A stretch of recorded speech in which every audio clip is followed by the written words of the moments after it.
Alhamdulillahi Rabbil Alameen. Wassalatu wassalamu ala Sayyidil Anbiya'i wal Mursaleen. Amma ba'du fa'a'udhu billahi minash shaytanir rajeem. Bismillahir Rahmanir Rahim. Rabbi shrah li sadri wa yassir li amri wahlul 'uqdatam min lisani yafqahu qawli. In the name of Allah, the kind, the caring, my dear respected brothers and sisters, Assalamu alaikum wa rahmatullahi wa barakatuh. May the peace, blessings and mercies of one true God be upon each and every one of you. We thank Allah, we praise Allah that He has given us this opportunity once again in our life to perform Jummah Salah or to gather and assemble here in this beautiful masjid. We make dua that Allah Almighty continue to bless us, continue to guide us, and continue to show us the path which is Sirat-e Mustaqim. Ameen Ya Rabbal Alameen. My dear respected brothers and sisters, today I'm not gonna talk about big things like namaz, fasting, zakat, hajj, umrah. We know that these things are pillars of Islam. And we know that these 5 things are very important in our religion, in our Islam.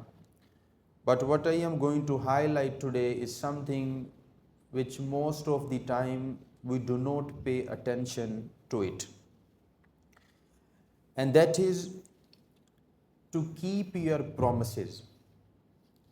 Whatever promises you have made with one another, whatever commitments you have made with one another, we have to fulfill it.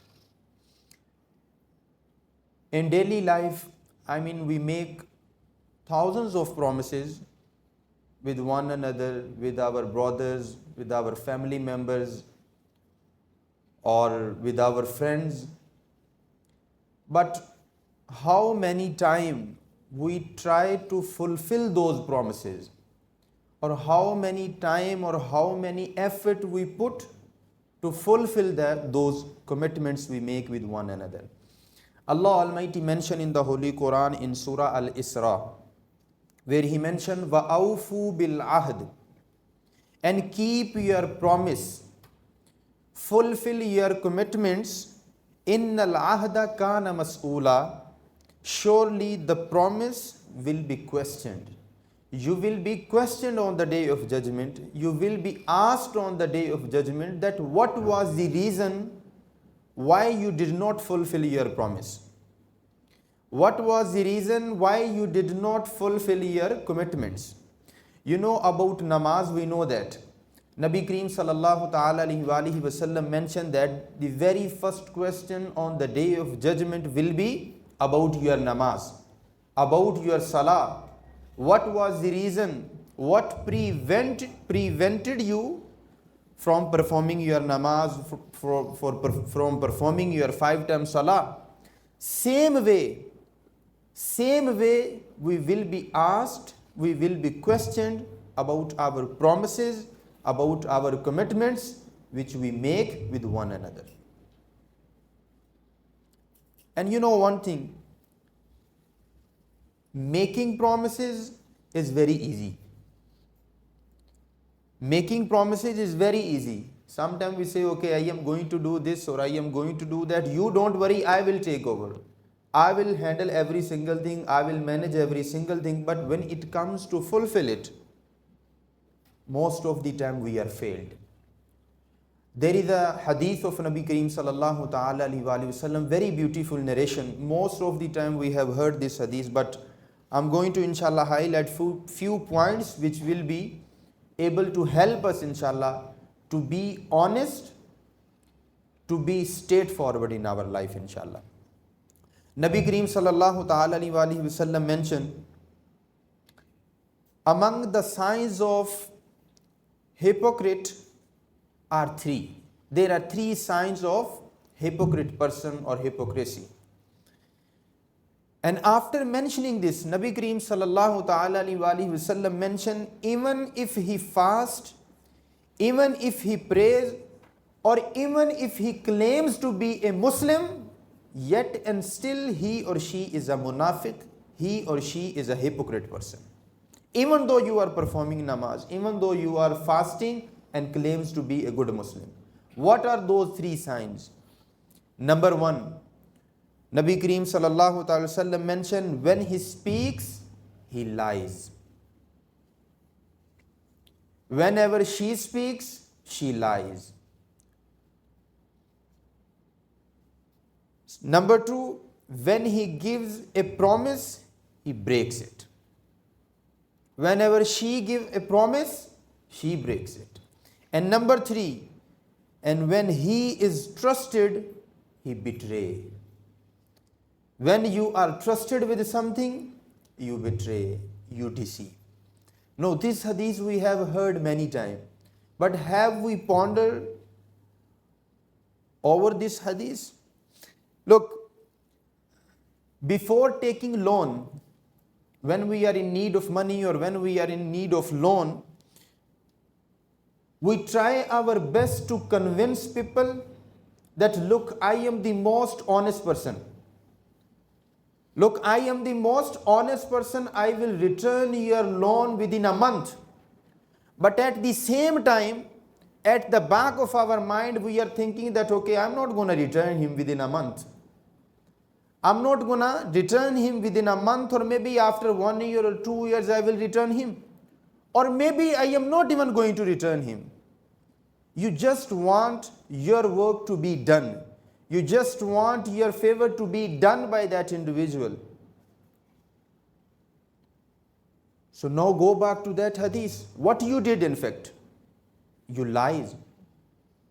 While making promise, you lied. And then you making promise with that individual that, okay, give me now, help me now, because I am in difficult situation, I am in tough situation.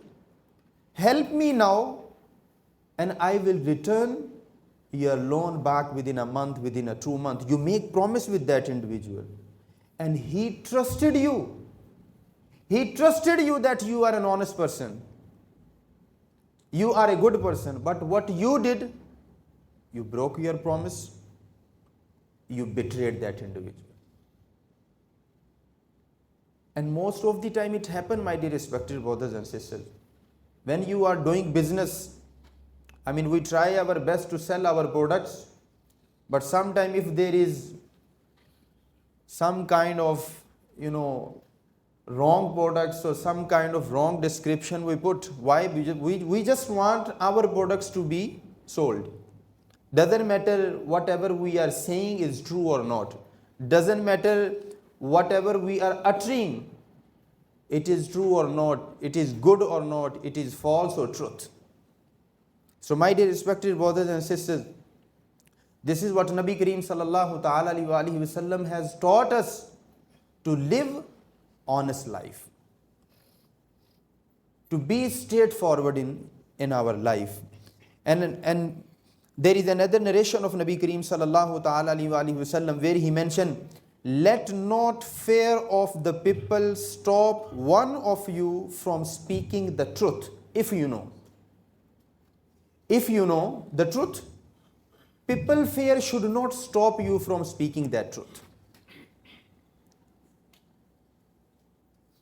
If you cannot fulfill the promises, simply just say straightforward, okay, I am not able to fulfill that promise, and that is the reason I am not going to make any commitments with you. Learn to say no in your life, my dear respected brothers and sisters. It is better to say no than breaking your promises. It is better to say no than not fulfilling your commitments. It is better to say no rather than you are being questioned on the day of judgment in front of Allah Almighty. I know sometimes when a respected person talk to you, when a respected person asking for a favor, for a loan or something like that, you may not say no. Why? Because you know that he or she is a respected person. how I am going to deny, how I am going to say no. But always remember, if you done make promise, if you done make commitments, and now you are breaking it, now you are not fulfilling it, it is more dangerous than that. So my dear respected brothers and sisters, it is just a reminder for each and every one of us to stick to our words. Whatever we say, we do it. Allah Almighty mentioned in the Holy Quran, Ya ayyuhalladhina amanu lima taquluna ma la taf'alun. O you who believe, why you say something which you do not do?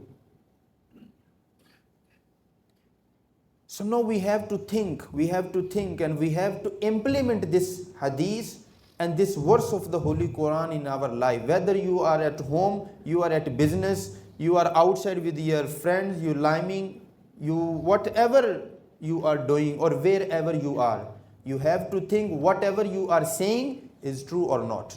Whether you are a man of your words or not. This is something we need to understand. And according to the narration of Nabi Kareem sallallahu ta'ala alayhi wasallam, even though then you are performing namaz, you thinking you are a good person, you thinking you are the best person, you thinking you are a righteous person, a pious person in the sight of Allah Almighty, but if you are not fulfilling your promises, not fulfilling your commitments, you are not a good person. Rather, according to the narration of Prophet Muhammad sallallahu ta'ala alayhi wasallam, that kind of individual is a hypocrite person. And Nabi Kareem sallallahu ta'ala wasallam has mentioned openly and straightforward. So we have to be good in worshipping Allah Almighty, and at the same time we have to be good when it comes to dealing with people. You cannot be deceiving people and then performing namaz. That is two opposite things. You cannot be saying something which is not true and then at the same time you are performing namaz, you giving zakat, you giving charity. That does not make any sense. What Allah wants to see is to be honest person, to be straightforward person, say what is right.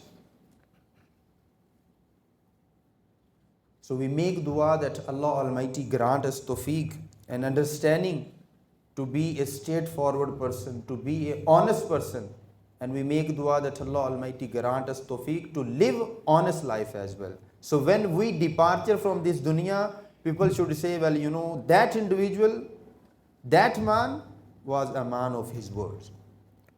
Or once you are alive, the minute you come in front of people, people should say that I guarantee, he is an honest person. Whatever he says, he do accordingly. Not only talk. Not only talk. If you cannot fulfill your promises, commitment, then better to stay silent, better to stay quiet. Because then when you make promises, people expect from you. People expect from you. And when you are not fulfilling that promises or commitments, you know, you are in fact breaking people's heart. They will never ever trust you again. They will never ever believe in you again.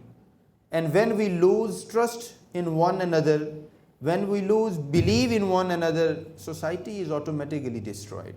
We can never have good environment. We can never have good society once we don't trust each other.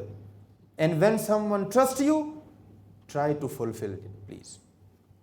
Try your best to not break that trust, because it takes years to build up that trust and take 1 second to break it. So now it's up to us how we want to maintain that good relationship with Allah, and at the same time how we want to maintain that good relationship with the people, with the creation of Allah Almighty. I make dua that Allah Almighty accept our effort, accept my few words, and Allah Almighty bless each and every one of you. Assalamu alaikum wa rahmatullahi wa barakatuh.